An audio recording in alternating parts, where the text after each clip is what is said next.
Dia tidak kenal dengan Tuhannya. Paling hanya sekadar kenal dengan nama. Siapa Tuhanmu? Allah. Firaun juga bisa kayak gitu. Bahkan Firaun beriman kok, mengakui. Tengok itu dalam sejarah tak kalah di Laut Merah. Amantu Rabbi wa Musa wa Harun. Saya iman kepada Tuhan Musa dan Tuhan Harun. Siapa Tuhan Musa, Tuhan Harun? Allah. Tapi bilo iman tu.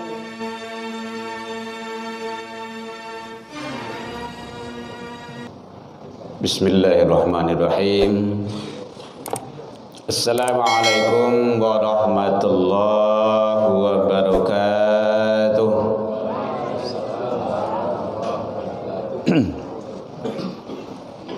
Alhamdulillahilladzi ahyana ba'da ma amatana wa ilaihin nusyur. Asyhadu an la ilaha illallah wahdahu la syarikalah. Wa ashhadu anna sayyidana wa nabiyyuna Muhammad sallallahu alaihi wasallam alladhi akhrajan nas minadh-dhulumati ilan nur wa yahdihim ila siratal mustaqim, amma ba'd. Hamdan wa syukran lillah, seluruh puji dan syukur kembali kita ucapkan kehadirat Allah Subhanahu wa ta'ala.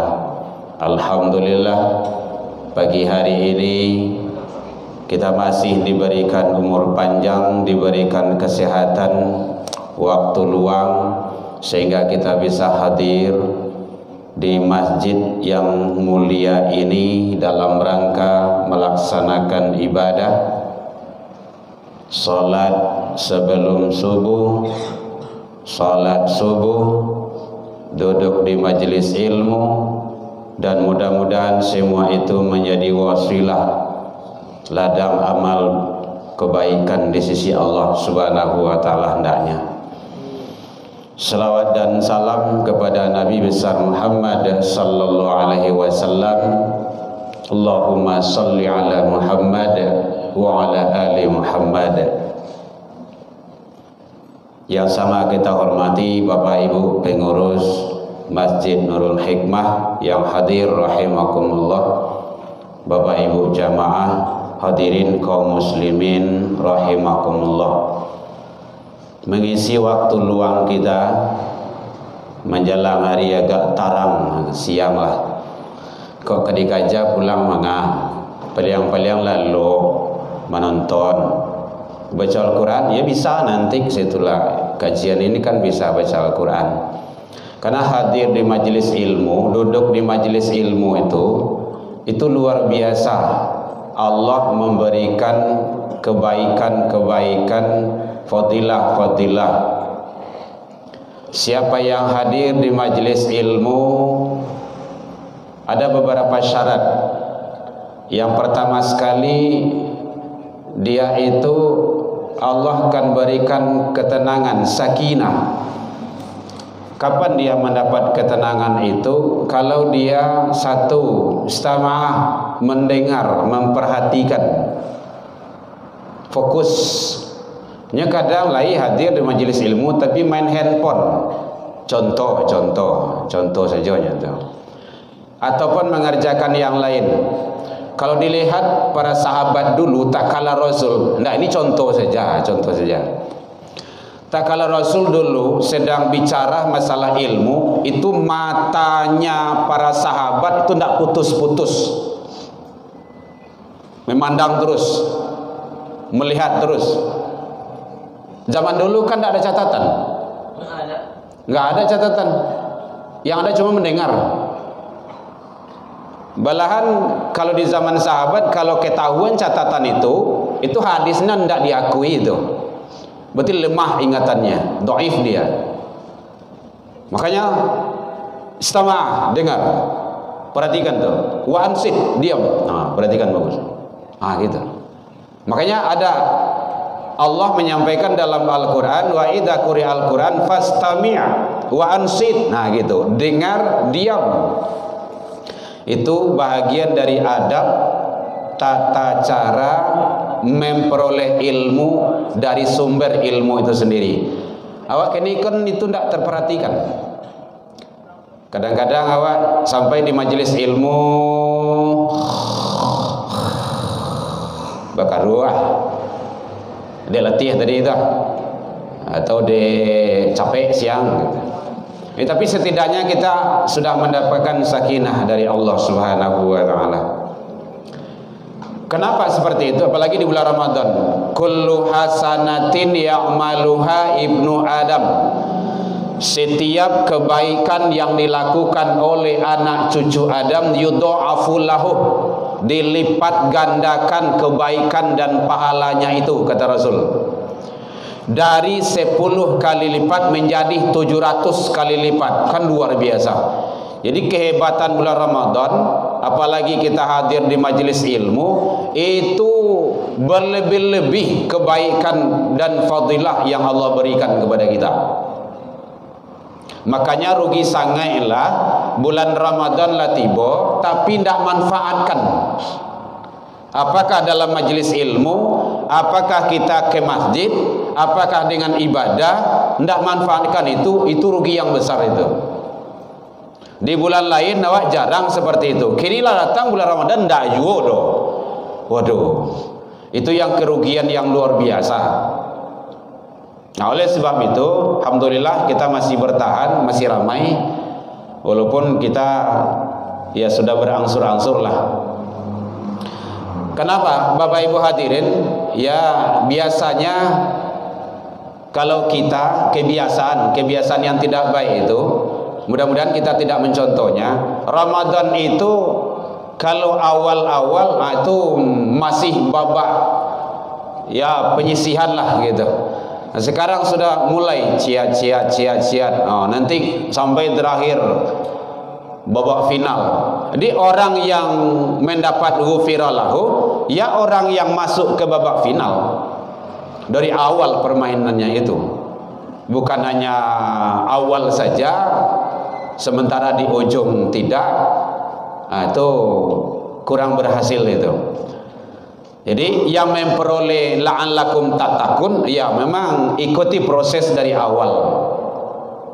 Satu. Hadirin kaum muslimin rahimakumullah. Kemudian apalagi hari Jumat sekarang ada sujud tilawah. Itu kan luar biasa. Berapa huruf, berapa ayat yang dibaca oleh imam yang kita dengarkan. Padahal Rasul menyampaikan man qara'ah min kitabillah, siapa yang membaca dari kitab Allah Al-Quran, baik dalam ataupun di luar salat, maka falahu hasanah, dan tiap-tiap huruf kebaikan. Wa kullu hasanatin, dan kebaikan itu dilipat gandakan. Rasul melanjutkan, la aqulu, saya tidak mengatakan alif lamun harfun. Alif lam mim itu satu huruf.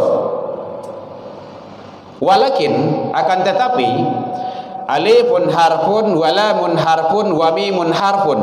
Alif satu huruf, lam satu huruf, mim satu huruf. Alif lam mim udah 3. Nah, kalau itu 10 udah 30. Mau sampai terakhir, kan luar biasa itu.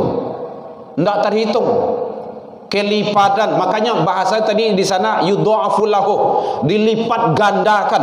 Lipat gandakan itu tidak terhingga itu. Nah, jadi oleh sebab itu, mari kita ikuti ibadah dengan sebaik-baiknya, tentu dengan catatan ilmu.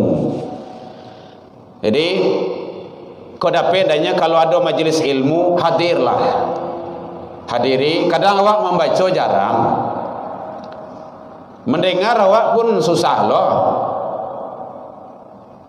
Maka setidak-tidaknya kun aliman. Kalau bisa, jadilah kamu itu orang yang mengajar. Kalau le pandai ya wak, ngajar kita. Ajan kasia apa yang kita tahu. Kalau ndak, belum mampu kita, muta'aliman, belajar. Kalau untuk usia awak, bapak-bapak, ibu-ibu, umur 60, 70, 50, kan tak mungkin. di bangku pendidikan tidak mungkin lagi. Maka inilah kesempatan kajian wirid, majlis-majlis ilmu. Wala takun rabian, jangan masuk golongan kampe. Muajah tidak bisa, barajah tidak lodoh. Kemudian mandanga, setidaknya mandanga itu kan luar biasa. Tuh mendengar itu bahagian hadir di majlis ilmu. Kadang ada awak yang tak tahu menjadi tahu. Karena beramal kalau tidak dengan ilmu itu mardud, ditolak. Tidak ada artinya. Ilmu yang tidak diamalkan juga tidak ada manfaatnya. Jadi kedua-duanya itu penting, Bapak Ibu hadirin. Makanya Allah, Bapak Ibu, Allah bahkan sampai menyetarakan antara kewajiban menuntut ilmu, mencari ilmu, hadir di majelis ilmu itu dengan iman. Kan luar biasa itu. Yarfa'illahu alladhina amanu. Itu iman itu. Yarfa', Allah akan mengangkat orang-orang yang beriman. Dilanjutkan oleh Allah, wa utul ilma darajat, dan orang-orang yang berilmu. Awak tidak akan berilmu kalau tidak dicari, tidak diusahakan. Itu sunatullahnya memang kayak gitu. Ilmu dunia saja mati-matian awak mencari. Ingin jadi dokter, belajar kedokteran, kuliah kedokteran, ratusan juta biayanya. Itu belum itu. Alun kawasnya begoleh. Pandai awak ahli matematika, ahli hitung, ahli ini segala macamnya, belajar. Makanya utlubul ilmu, talabul ilmu, fi'lamar perintah, tuntutlah, carilah ilmu dunia. Ini ilmu akhirat, ma'rifatullah, ma'rifatuddin, ma'rifatur rasul. Itu bukan perbuatan yang main-main istilahnya itu. Kenapa hari ini banyak manusia yang tidak sholat, dia tidak kenal dengan Tuhannya, paling hanya sekadar kenal dengan nama. Siapa Tuhanmu? Allah. Firaun juga bisa kayak gitu. Bahkan Firaun beriman kok, mengakui. Tengok itu dalam sejarah tak kalah di Laut Merah. Amantu Rabbi wa Musa wa Harun. Saya iman kepada Tuhan Musa dan Tuhan Harun. Siapa Tuhan Musa, Tuhan Harun? Allah. Tapi bila iman tu, gitu caranya. Kita ndak seperti itu. Jadi oleh sebab itu Bapak Ibu, selalu disampaikan oleh guru-guru kita, kalau ada majelis ilmu hadirilah. Ndak karugi, walaupun sesaat. Duduk di majelis ilmu sampai berbalik pulang fi sabilillah. Baca dalam kitab-kitab hadis, banyak hadis yang menjelaskannya. Berjalan ke majelis ilmu itu sama je berjalan menuju surga. Bapak Ibu, alun sampai ke majelis ilmu lah do. Alun sampai ke Masjidul Hikmah dah berjalan dari rumah saja baru. Itu sudah jalan menuju surga. Karena dari riwayat seseorang yang membunuh 99 orang sampai 100 orang, berbuat maksiat, berbuat dosa besar, kemudian dia ingin taubat, disarankan hadir ke majelis ilmu. Pai ke daerah tua, tinggal daerah itu, kau ndak cocok denganmu. Baik, saya berangkat. Painya ke situ, dalam perjalanan meninggal, matinya. Padahal dia banyak dosa besar ndak tanggung doh. Membunuh itu kan dosa besar itu. Tapi apa yang terjadi dalam perjalanan dia wafat ditakdirkan Allah. Akhirnya diukua kama yang daki ke majelis ilmu atau ke tempat maksiat yang biasa tu. Ternyata dekat dia ke majelis ilmu. Dahalatil jannah. Dia berhak masuk surga. Masya Allah. Alun sampai dah Bapak Ibu ke situ. Alun belajar ilmu, belum masuk ke majelis ilmu, masih dalam perjalanan, ghufirallahu, Allah ampunkan dia. Kan hebat itu. Kini awak lah banyak, fasilitas lah cukup, masjid ada, guru datang kemari. Sebenarnya ilmu itu bukan didatangi, ilmu itu sebenarnya. Carilah Imam Syafi'i, Imam Malik, Imam Nawawi. Itu berhari-hari, berbulan-bulan mencari ilmu. Bahkan sampai ada satu imam yang tidak sempat nikah. Demi apa tuh? Demi ilmu. Lupanya nikah tuh. Coba bayangan itu. Jadi oleh sebab itu hadirin kaum muslimin, mari jangan sampai kalah lawak. Dingin sakit, ndak ada lawan lah dingin tu. Kalau makan tadi mah makan sahur mah. Biasa sudah makan kok atau mengantuk iya, tapi lawan lah kan tua tu dulu tu berarti kalah awak dari setan namanya itu. Jadi oleh sebab itu hadirin kaum muslimin, 3 menit lagi tajan selesai. Oleh sebab itu hadirin kaum muslimin, jangan sampai awak tertipu dan kalah pula dengan kondisi-kondisi yang ada sekarang. Apalagi pesantren-pesantren kita banyak. Kini libur Pak, kan itu gaya libur Pak.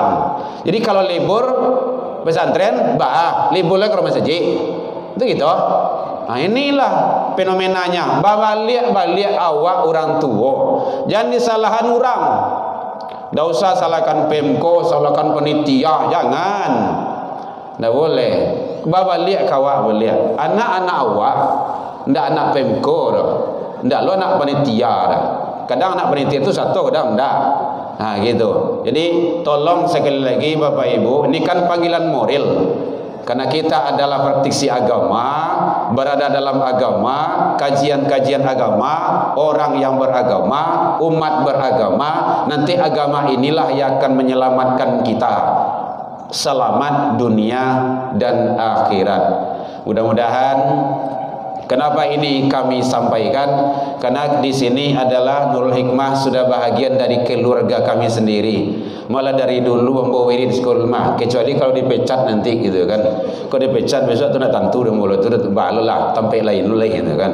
Tapi yang jelas tugas kita ulama, ustaz, buya, guru menyampaikan. Wajibnya menyampaikan. Hasil tu ndak urusan awak. Darusan awak tu ud'u ila sabil, ajaklah manusia ke jalan Tuhanmu. Rabbika bil hikmah, tugas awak mengajak. Jadi pengurus jangan bingung lo, ndak ada orang datang do, sakit orangnya, biarlah nangkali orang tiba tu lah tu urus nang sakit tu. Jangan mikir pula kasado lu orang kamari itu, jangan berpikiran seperti itu. Siapa yang mau? Kenapa Allah ciptakan neraka? Ini gurauan saja. Kenapa Allah ciptakan neraka? Karena ada manusia kok tidak ingin masuk surga. Benar Bapak Ibu. Lah diajak ke surga daknya namuh do. Tentu kama tampe lai. Yang surga. Kalau tidak ada surga, tentu akhirnya diciptakan neraka. Yang soal kan gitu. Jadi begitulah, mohon fenomena kita beribadah, beragama, berilmu, tidak usah mengikuti langkah-langkah syaitan, tapi ikutilah langkah-langkah yang baik dalam rangka kita meraih ridha Allah Subhanahu wa taala. Kita mohon kepada Bapak Ibu di sini, mari istiqomah selalu hadir di majelis ilmu, bertambah wawasan kita, bertambah pengetahuan. Biasanya kita tidak tahu menjadi tahu. Mudah-mudahan semua itu menjadi amal ibadah bagi kita di sisi Allah Subhanahu wa taala hendaknya. Demikian saja. Allahu minkum ilal liqa fastabiqul khairat. Wabillahi taufiq wal hidayah. Wassalamualaikum warahmatullahi wabarakatuh. Ya Nabi salam